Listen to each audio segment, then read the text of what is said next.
dañuy gërëm rek waa Dangote vraiment ci collaboration bi ñii jiitu wax nañu li fi Dangote def wax nañu affaire billet Makka yëpp Ousmane wax na ko tamit Ousmane maa ngi lay nuyu nga teewal fi chef de village ñu ñaanal ko yàlla vraiment oyofal yaram ni mais maa ngi tamit nuyu askanu Fulum ci mobilisation bi li ngeen def keroog ci dëju Aliou Diène da ko yàlla xaree aljana dama kontaan keroog bi ma gisee ma ñëw dëkk bi set wicc loolu jeunesse noonu lay doxale donc vive la jeunesse de Fulum jeunesse boobu xaw na manqué tey côté Morolan xaw na manqué dama koy wax ci kaw ñu ngi may déglu ci rajo bi mais tey boo demee Diassa dëkk bi mu ngi salte tilim ak ay ñax kenn bayu ko c'est pas normal kon jeunesse Fulum da ngeen di continuer ci loolu yàlla dina leen jàppale defe naa ni comme ni ma waxee sànq vraiment waa Dangote collaboration bu baax la ñuy def ak moom loolu nekk ci turu maire yi yëpp yi xam ni Dangote ñu ngi liggéey ak ñoom mais aussi ci turu président conseil départementaux yi maanaam mooy département bu Tivaouane bu Mbour ak bu Thiès mën naa wax ci région de Thiès parce que Dangote dafa laal région de Thiès yëpp dafa laal département de Mbour laal département de Thiès laal département de Tivaouane bi ci des maanaam mooy Dangote wax nañu lu mu war a def lu mu def déjà moo wax lu mu war a def at bii di ñëw wala at bii di ñëw ci biir Morolan dama bëgg ngeen tàccu loolu bu baax parce que Dangote toog nañu waxtaan ñu ni comme liggéey bi barewul Dangote dañoo bëgg a jàppale waa Fulum pour ñoom ak commune bi ñu boole suñu doole gas fi forage tabax château d'eau dugal ko ci tool yi pour que ngeen mën a bay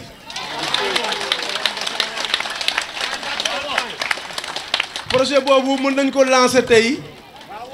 parce que directeur hydraulique Thiès chef de service hydraulique Thiès waroon na ñëw tey mais dafa am lu ko téye mais après dinaa jox madame Mbaye projet numéro am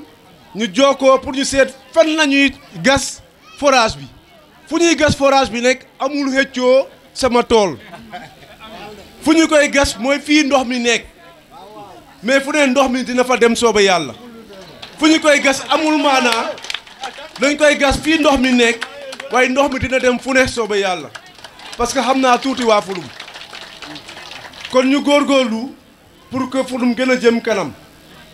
pour mu gën a jëm kanam ñëwoon naa fii daaw xas waa Fulum am nañu ko jëlee neneen dama ne woon Fulum ñoom ñooy ndaare ci wàllu éducation maanaam waxuñu ma ni ci Fulum amul cadre mais dama wax Fulum ñoo nekkoon ndaare ci wàllu éducation parce que Fulum moo nekkoon avant dernier ci wàllu certificat waaye ren Fulum moo nekk 3e tàccu leen seen bopp loolu daa bëgg rek samedi woote nañu réunion pour xayma loolu samedi daa koy gën a wax parce que woote nañu réunion pour xayma at bii passé nañ ko xayma dinañu leen gërëm aussi directeurs yi ak enseignants yi ñu ngi gërëm waa Dangote ci lu ñu def nii tey dañoo wax ni suba Amadou suba école day ubbi xale yëpp nañu ñëw ubbi tey jàng tey ñu ngi gërëm waa Dangote ci jàppale bi ndax kat commune Morolan indi na fourniture yi yëpp tey ku ñëwul suba boo amul fourniture na nga ko jooyee feneen du noonu voilà ñu góorgóorlu lu ñuy ñaan yàlla mooy fexe ba Fulum aussi am CM loolu war na bokk suñu projet yi parce que xale yi di jóge fii di jàngee Morolan tamit loolu lu metti na vraiment Fulum bu ñu sañoon bokk ci dëkk yi gën a rafet biir Morolan mais loolu mën a nekk mais balaa mu mën a am faw ñu doon dese Fulum wax ngeen wér-gu-yaram bi lotissement bi ci la bokk ndax fukki borom kër ci benn kër loolu du wér-gu-yaram fii médecin chef fii la too maanaam wàllu tuberculose maanaam ci biir commune Morlan tuberculose fii la ëppee li ko waral promiscuité maanaam parce que nit ñi dañuy dëkk fukki borom kër ci benn néeg ci benn kër loolu baaxul tey baaxul suba la ñu lot si dëkk bi mu yaatu ku nekk dëkk ci këram loolu vraiment waxuma ko dama indi gendarmerie su ma indi gendarmerie loolu échec la waxtaan leen juboo ñu def lotissement bi vraiment ñu ngi leen di gërëm ñëpp di gërëm aussi maanaam vraiment waa comité d'organisation bi ñu ngi leen di gërëm bu baax a baax ci li ngeen def nii lii rafet na maa ngi gërëm aussi Daouda Faye sama xarit voilà lii bu mu amee ñu d'accord ak ñoom ak madame Bari maanaam entrepreneur bi dañ koy jëlee Morolan ñu jox information entreprise yi yëpp Daouda déposé ak ñeneen yàlla def mu gagné chantier bi gis ngeen liggéey bi nu mu rafetee kon Daouda ñu ngi lay gërëm bu baax a baax ci liggéey bi na la yàlla may nga gagné ay lu gën a maanaam lu gën a kawe yii maa ngi gërëm aussi waa Furum yëpp ak ñëpp ñuy teew dinaa toon tuuti góor gi siis balaa maa jeexal góor gi nee na sànq nañu yoo dolli billet Màkka yi d'accord naa ci d'accord naa dañu dolli billet Màkka yi waaye tamit benn billet moo am yàlla xaala beneen xaal xam na loolu na góor dugg jigéen dugg waaye toujours góor yàlla waxul loolu déedéet maanaam yéen nangu mbir mi sama loxo mais bu doon nangul si bis kon jox naa ko ay nit yu xam ni mérité nañ ko fii ci ay jigéen lañu kon bu ñu joxee imam yi jox chef de village léegi dañu jox jigéen yi mais ñu ñaan waa Dangote bu dee mën na am ñaar mu am ñaar bu amul ñaar mu nekk benn ngeen ayaloo ko ak jigéen yi loolu mooy yoon même ak ndaw yi pourquoi pas ndaw yi ci lañu bokk kon bokk maa ngi gërëm ñëpp di sant ñëpp sous-préfet ñu ngi lay gërëm di la dalal vraiment merci beaucoup ci sa ni nga engagé woo vraiment jàmbaar nga ci liggéey bi gis nañ ko déjà madame Bari merci. maire de Kër Moussa Fatou aussi sama xarit kon gis nga birs bi dafa ala dawme Fatou moo nekk fee Fatou toogaat fële aussi tey ñuy inauguré encore poste de santé kon nag jigéen moo aye tey wane nañu sunu bopp buñ ko wanewul sax sunu borom waneel nañu sunu bopp Yves Lamine le maire Moustapha Sarr empêché m'a demandé de venir représenter ko fii ndax yàgg moom seen kóllëre yàgg na may sant di gërëm di nuyu notable yi fi nekk yëpp kilifa diine yeeg aada yi maa ngi sukk di leen jox loxo di leen nuyu di leen wax ne leen ñun kontaan nañu ci lii ñu gis tey di nuyu population Floum yëpp di nuyu nag délégation Dangote bi nga xam ne monsieur Mbaye ak madame Mbaye ak madame Mbaye technicienne madame Mbaye chantier ñoo ko jiite ñuy wax ne leen gis ngeen une forte délégation de Dangote Ciment madame Mbaye derrière tout grand homme il y a une grande dame. Derrière Dangote Ciment il y a une très grande dame. Et cette dame elle a su tisser des liens qui sont entre les populations et Dangote Ciment sant nañ la gërëm nañ la li nga liggéey ci Dangote moo tax tey jii population yi am lii yépp ndax générosité dañ ko xaar lu ci bari ci jigéen on dit que la répétition elle est pédagogique jàngalekat yi ko wax mais cette répétition bii elle est utile ndax dama fekkee ay inauguration yu bari Dangote dafa ñëw ñu jox ko sunu suuf teralee ko ñoo ko njëkk a teralee sunuy suuf Dangote wëlbati ko di fay bor bi naka la fayee bor bi ni mu koy fayee man ci la ma fekkee mooy désenclavé dëkk yi wax nañ ko fi sànq bu ñu daan mucc dañuy yéeg ay charrette dañuy dugg ci ay oto yoon yi doy waar waaye li mu gën a njëkk a xalaat mooy pont de solidarité bi nga xam ni lëkkale na dëkk ak dëkk yi et loolu dafa am solo Dangote njëkkee ci loolu man inauguration ba ma njëkk a fekke ci yéen ñu ne lan la Dangote wax muy am ay série de répétition jàppale ñu ci éducation daal di inaugurer le CM de Niakhit ñu ne lan la Dangote encore mu wëlbatiku aussi dugg ci éducation chaque année mu jox ñu ay cahiers yu bari ne jox leen seeni doom Dangote di ñu may ay tonnes ciment di ko yóbbu sunu école yi di ko yóbbu sunu daara yi tey ñu ne Dangote fii la ñuy ñëw tey ci Fulum ba gannaaw ba ñu jugee ci commune Kër Mousso ñu ñëw fii tey ji ci Fulum inauguré fii benn poste de santé bi nga xam ni macha allah maire Awa wax na ko sànq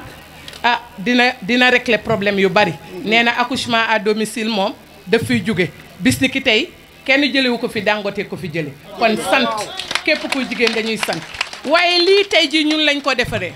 bu jëkkër feebaree jigéenay jóg bu doom feebaree jigéenay jóg bu càmmiñ feebaree jigéenay jóg kon lii ñun lañ ko defar kon képp kuy jigéen na nga tàccu bu baax sa bopp wëlbati ko tàccu Dangote Ciment ndax Dangote Ciment dañ koy ñaanal ay ventam gën a yokk ndax bu yokkoo ñun ñu yokk ndax ñun ñëpp suñuy compétence dañu am yi nga xam ni moom moo ñu war li ñu war ci askan wi mooy seen sécurité lu ñu war ci askan bi mooy ñu jàng lu ñu war ci askan bi mooy mu faju Dangote moo ñu gunge loolu ñu am ko kon nag collectivité locale yi nga xam ne ñoo représenté état Dangote jàppaletul état dafa jàppaletul communes yi dafa jàppale état kon tey le président Macky Sall à travers son projet gis na ne Dangote mi ngi koy jàppale ci projet yi nga xam ne teg na ko ci Sénégal kon Aliko Dangote bi nga xam ne moom moo choisir investir li ñu toll ci Afrique kon kooku spécialement au Sénégal kooku dañ koy sant di ko gërëm di xam ni doomu nit ku ñuul la ci ñun gëm boppam ñun nekk nañu gëm suñu bopp kon nag ci loolu lay daanelee kenn ku ci nekk li nga am gëm sa bopp moo la koy may mi Yves Lamine Ciss li mu am gëm boppam moo ko may tey jii ba mu indi lii kon ñu ngi leen di sant di leen gërëm wasalaam merci beaucoup. kenn ku ne sa tur ak sa sant di ci jiital imam di ci teg chef de village di ci teg commandant préfet monsieur le maire le président du conseil départemental monsieur Diatara mes deux collègues madame Derviche et mon homonyme Fatou madame Mbaye Assou et Khady maa ngi leen nuyu yéen ñëpp di leen ziar tey nag vraiment satisfaction bu mag a mag la ñu yëg tey parce que Dangote encore une fois dafa waroon waat boppam ci commune bi moo xam Morolan la ou bien Diass ou bien Pout ou bien Kër Moussa parce que li nga xamante ni ay engagement la mu jël ko ci commune yi mi ngi koy respecté bu baax te li ma ci gën a neex mooy li muy œuvre lu ëpp da ko ci santé ak éducation parce que aussi mënoo jàng te wéroo il faut nga wér ba pare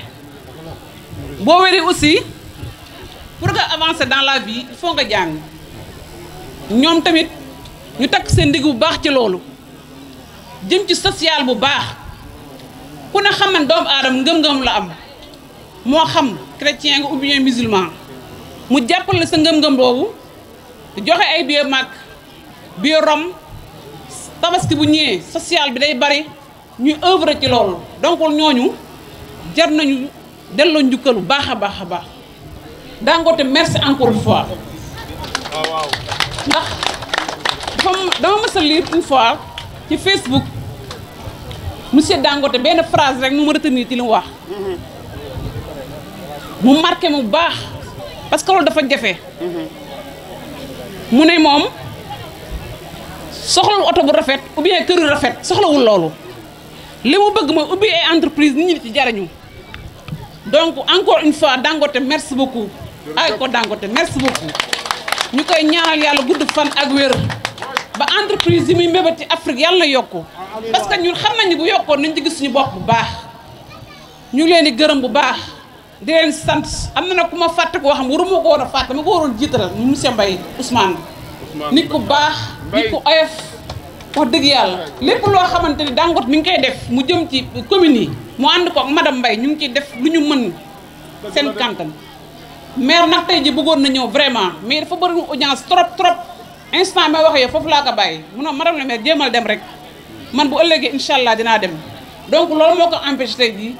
wasalaamaaleykum wa rahmatulah. maa ngi ziar suñu nijaay suñu wayjur doyen Djibi Ciss mu doon wax ci turu mag ñi di rafetlu kàddu yi di ko ñaanal suñu boroom mu yàggal ko ci kanamu njaboot gi yëpp mu yàgg taxawu village bi ak tund wi yëpp di nuyu également suñu mag suñu xarit monsieur le maire Yves Lamine Ciss de Morolan nekk suñu collègue au niveau du conseil régional je peux dire ndax wax dëgg yàlla ñoo bokk l'agence régionale de développement mu nekk un maire exemplaire et defe naa ni ko waa Fulum terto ànd ak moom ci taxawaay wane na ni juboon ak ay mbokkam monsieur le maire maa ngi lay féliciter maa ngi lay encourager di la ñaanal suñu borom li nga sumb ci tund wi ak ci sa commune yàlla na ko yàlla mottali yal na la yàlla jàppale ndax yàlla dafa dogal nee naa amul lu gën a noble ak lu gën a rafet liggéeyal sa askan mooy être au service de vos concitoyens mais nekk au service des communautés te vraiment nekk nga ci nekkin bu rafet ba tey ñoom it fu ñu amee occasion ñu ngi la koy wan ñu ngi la koy manifester monsieur le maire c'est pour nous l'occasion de vous féliciter de vous encourager pour que yoon bi nga nekk foofu la yàlla na yàlla mottali ak jàmm di nuyu également suñu xarit yi nga xam ni ñoo représenté tey la société Ali Dangote Cement te nga xam ni ñi ci gën a ràññeeku mooy suñu rak Ousmane Mbaye ak naturellement madame Mbaye mi nga xam ni ñu ngi koy jox wàccuwaayam di ko respecté ndax yàlla dafa dogal ñun dañu xam madame Mbaye démb avant tey mais générosité bi muy wane daa am pour man fu mu ko nàmpe ba tax na man respect boobu laay jox madame Mbaye ba tax na dama koy remercier su nangoo wàcce boppam nii dugg ci àll bi nii dugg ci gox-goxaan yi loolu générosité la waaw ndax yàlla suturaal na ko mu àndoon ak ki nga xam ni moo doon kilifa réew mi mais ki nga xam ni mën naa ni moo révolutionné Sénégal muy Ablaye Wade mais mu bàyyi loolu yépp tey mën a ñëw dugg ci nit ñi jaxasoo ak ñoom wàcce boppam jàppale société bi nga xam ni mën naa ni fierté la aussi ci Afrique vraiment loolu motif de source de générosité la mais grandeur la également madame Mbaye je vous rends hommage vraiment pour cette grandeur c'est pas évident vraiment je vous rends hommage et naturellement tout le personnel de Dangote mais également tous les personnes ressources ici présentes naturellement ma nuyu sama jigéen yi nga xam ni ñoo représenté tey les maires tey ce sont les femmes qui sont à l'honneur te jigéen ñi moom defe naa ni sama monsieur le maire Yves du ma weddi jigéen ñi loo sumb ci Sénégal su ci jigéen ñi dugalul seen loxo wala ñu jàpp ci du dem kanam du réussir tàccu la loolu waay te defe naa ni monsieur le maire xam na ko mais également ñi nga xam ni ñooñu jàngal mën naa ni politique xam nañ ko ba tax na jotaay bi dafa yaakaaru mooy jigéen ñi ak ndaw ñi ñoo mobiliser wu te loolu foo ko gisee yaakaar mun na am kon monsieur le maire man jàpp naa ni Fulum dina gën a dem ci kanam ndax jigéenu Fulum mobiliser wu nañu jeune Fulum mobiliser wu nañu c'est source de motivation mais également par rapport au projet structurant yi nga xam ne xalaat nga ko fii yaakaar naa ni suñ ci dugalee seen loxo yàlla dina ci def jàmm en tout cas ñun dañ lay féliciter rek di encourager waa Fulum jeunes yi ngeen takk seen ndigg gën a takk seen ndigg mais également jigéen ñi ni ñu jàppe nii rafet na macha allah yàlla na yàlla gën a yokk yàlla na yàlla gën a yokk man nag dama ci am mën naa ni cérémonie bi dama ci am cër yu xaw a bëri macha allah ndax comme ni ñu wax en tant que président du département de Thiès Dangote dañ koy cosaanale département de Thiès de ce point de vue là am nañ ci cër beneen bi yàlla suturaal ma au niveau de la région may coordonner les 53 maires en tant que président de la région am naa cër ci cérémonie bi moo tax su ma ñëwee may profiter de rendre hommage Yves Roland Ciss ndax ñun ñoo bokk le conseil régional. beneen bi mooy sama jigéen yi ma ko seqal muy madame le maire de Pout vraiment di madame Derviche nekk suñ jigéen vraiment représenté fii Moustapha Sarr ma koy féliciter di ko rendre hommage également. naturellement madame le maire de Kër Moussa suñu joxoon maire yi sauf Morolan les femmes xam naa ni dina gën a yokk affaire bi dina gën a dox ndax xam naa ni seen yéene seen générosité damay tooñ rek sama collègue yi nag ba ñëw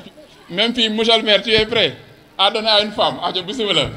donc mais ñun ñëpp nañ àndandoo nekk benn li ci am solo mooy ñun ñëpp joxante loxo liggéey pour suñu réew te li nga xam ni tey Dangote def na ko moom la ñuy xaar naturellement ci ànd bi nga xam ni ànd nawle la entre ay investisseurs yu mel ni Ali Dangote gëm seen continent gëm seen réew ñëw di jàppale naturellement l'Afrique di def investissement risque yu toll nii ba tey yàlla suturaal ba lépp mën naa ni yemb na ba tey yaakaar nga am ñu ngi doxal kon dañuy ñaan yàlla gën a barkeel. beneen bi mooy li nga xam ni moom la ñu def muy dans le domaine de la santé yàlla dafa dogal ñun au niveau du conseil régional de Thiès dama définiroon benn programme bu ma tuddee projet de lutte contre la mortalité maternelle et infantile c'est que man bëggatuma ci Thiès benn jigéen di mucc di ñàkk bakkan yàlla nag moo yor bakkan yi mais ñun dañ ci war a góorgóorlu moo tax fu ngeen dégg yenn saa yi may def ay maternité ndax jigéen ñi ku leen toppatoo nga famille yi ku toppatoo jigéen yaa ngi toppatoo famille ku toppatoo jigéen yaa ngi toppatoo ndaw ñi ku toppatoo jigéen yaa ngi toppatoo mag ñi ndax su jigéen ñi nekkee ci jàmm kër yépp nekk ci jàmm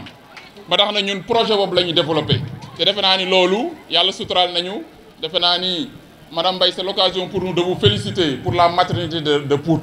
Nous avons investi déjà une dizaine de millions pour améliorer les conditions d'accouchement. Aujourd'hui, vous avez construit une maternité toute neuve. Je vous félicite et vraiment ñu leen di ñaanal suñu borom loolu yàlla na yokk vraiment ñu dem ba commune région bi yëpp mën naa ni am maternité ndax maternité li mu mën a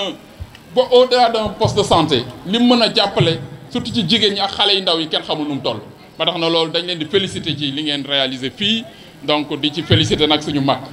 Daouda Faye moo tax ma ni cër yi ma ci am dafa bëri Daouda Faye entrepreneur bi waxu leen ko yàlla daf ko suturaal Daouda au-delà de ni ngeen ko gisee yàlla dafa nekkoon Gabon yàlla suturaal ko fu mu am xaalis mën naa ne am alal ñëw investir Sénégal mais kóllëre également tax alalam bu bëri am na fu mu ko perte dama ko fi détaillé mais dama ci xam dara ndax Daouda suñu mag la suñu wëllëre la générosité am jaral na ko mu jaay këram pour def ko ci benn cause bu noble kon Daouda su defee lii li mu fi dugal man xam naa ko waaw kon Daouda dama lay rendre hommage de le remercier ndax lii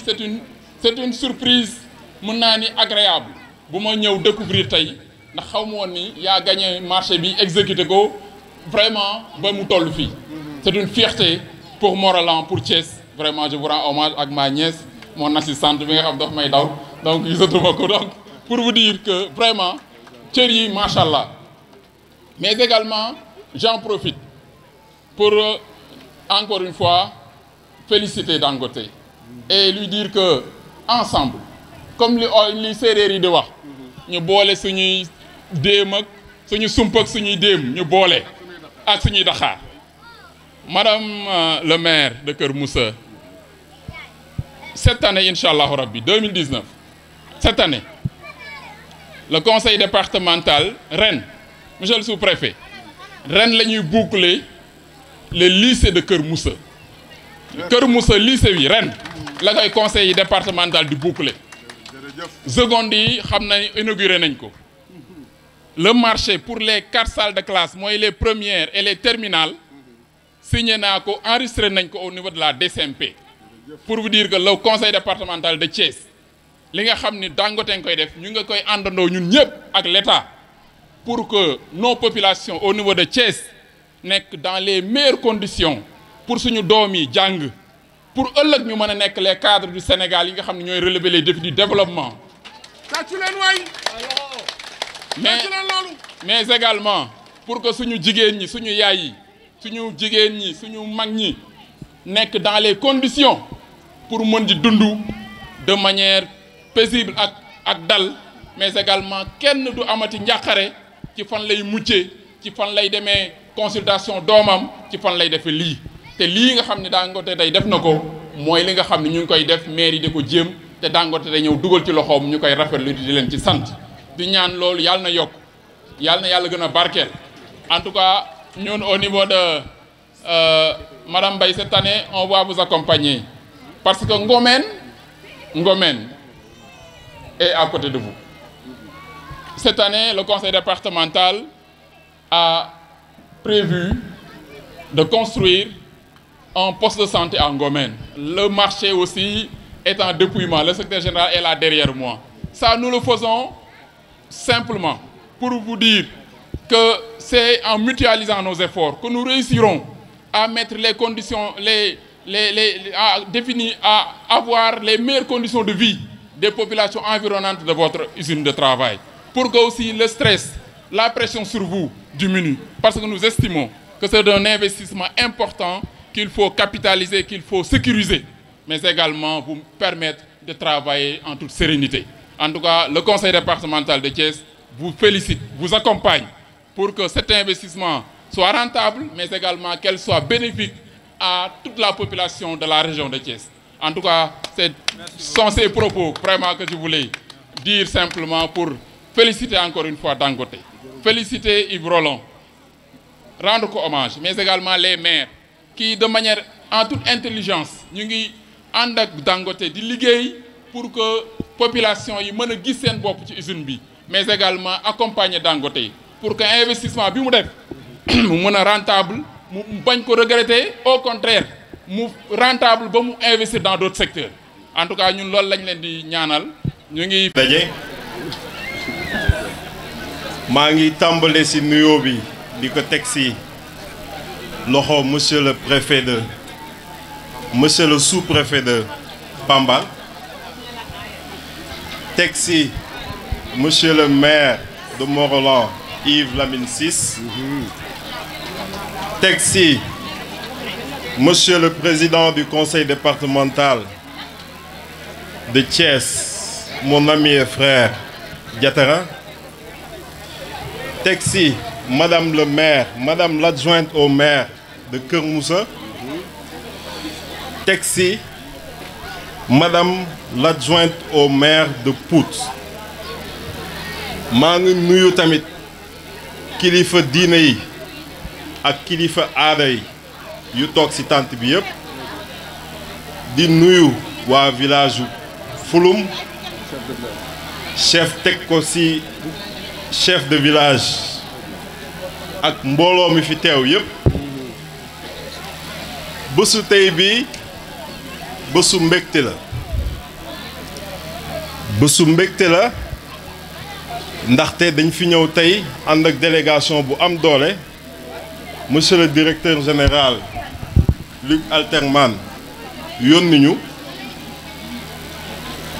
délégation bi ñu ko jiite madame Assou Mbaye xam naa ne kenn du ko présenté, mais bàyyi leen xel tamit ne société ba kenn desu fa. boo déggee ma ne leen société ba kenn desu fa mooy délégation bu ñu àndal département yëpp ñi ngi toog ci tànt bi, te ñi fi toog ñëpp ay directeur lañ wala ay chef de département. ñi ngi fii ci suufu tànt bi ci délégation Dangote bi, directeur du risque mi ngi toog ci tànt bi, directeur HSE mi ngi toog ci tànt bi, responsable département marketing mi ngi toog ci tànt bi, directeur adjoint ressources humaines mi ngi toog ci tànt bi, responsable département qualité mi ngi toog ci tànt bi, ak yeneen département opération achat ñoom ñëpp a ngi ci toog ci tànt bi. donc délégation bu am maanaa la ñu àndal tey, donc ça veut dire que li ñuy jëw teewee ko def ci ñor nañu. ñoo ngi fàttaliku novembre 2018 lañ fi ñëwoon bañ fiy ñëw dañ doon def pose de première pierre bi daanaka ci genre tente bi lañ ñëw waxtaan ak yéen ne ñi ngi tàmbale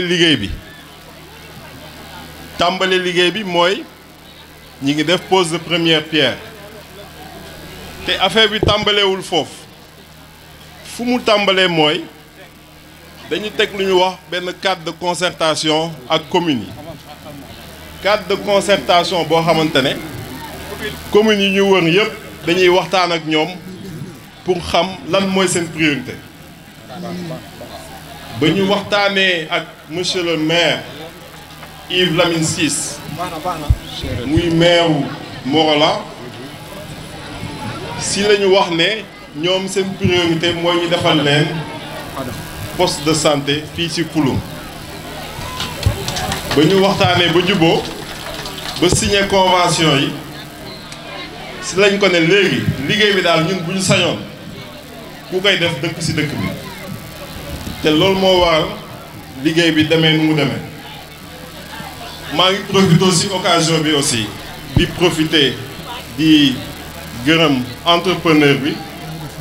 Daouda Faye parce que doomu dëkk bi la mais teg na liggéey bi ci yoon ci ay moyens wu boppam parce que d'habitude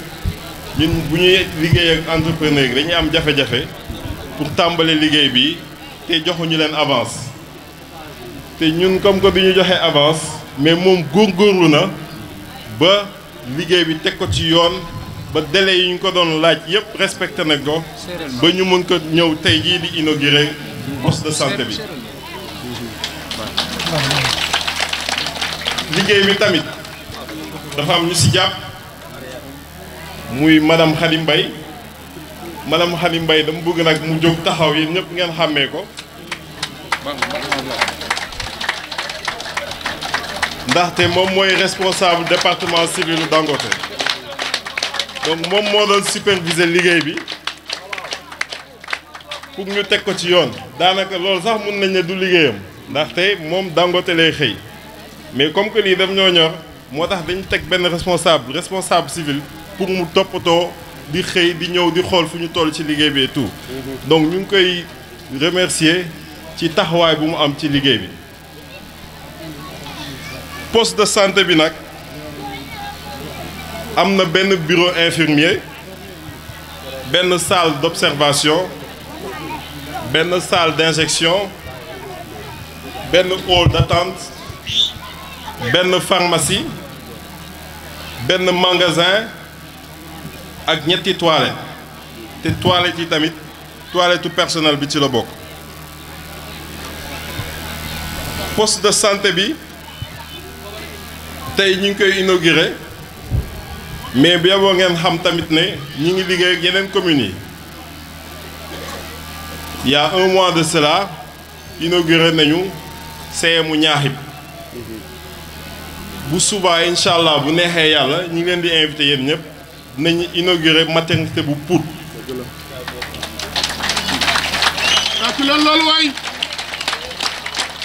Diass tamit def nañ fa ay salle de classe lañ leen fa defal ak ay table banc monsieur le maire aussi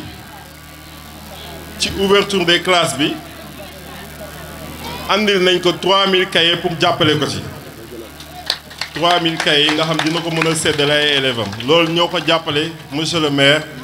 ci ouverture des classes bi comme lu ñu naan ubbi tey jàng tey ndax mu mën a nekk ci commune Morolan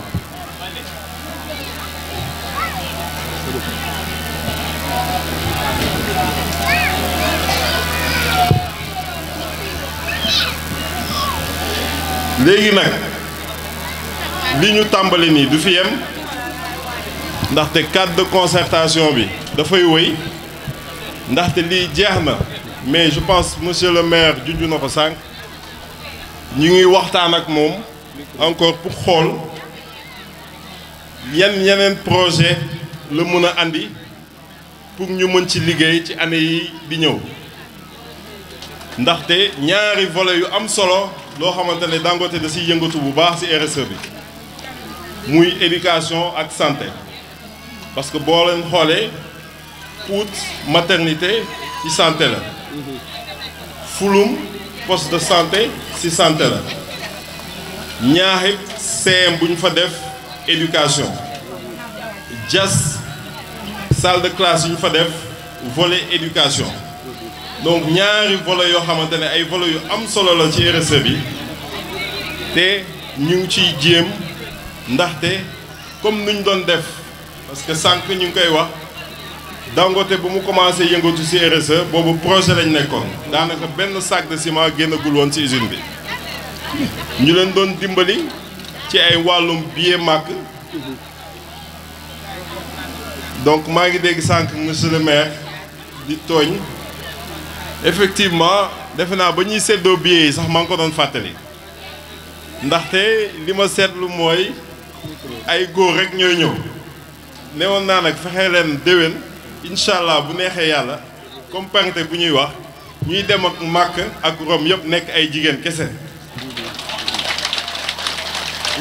waaw loolu am na solo ndaxte mooy dëgg nag. ça fait presque plus de 10 ans ñu ngi koy séddale. te bu ñu xoolee pourcentage bi mun naa ne peut-être 95 wala 98% ay góor ñoo doon dem donc ñu ngi leen di ñaan déwén nag góor ñi alaaji yi def naa alaaji yi bëgg nañ fi nañ may ajaay yi ndax ñu mën a dem màkk ñu war a dem Rome dem Rome.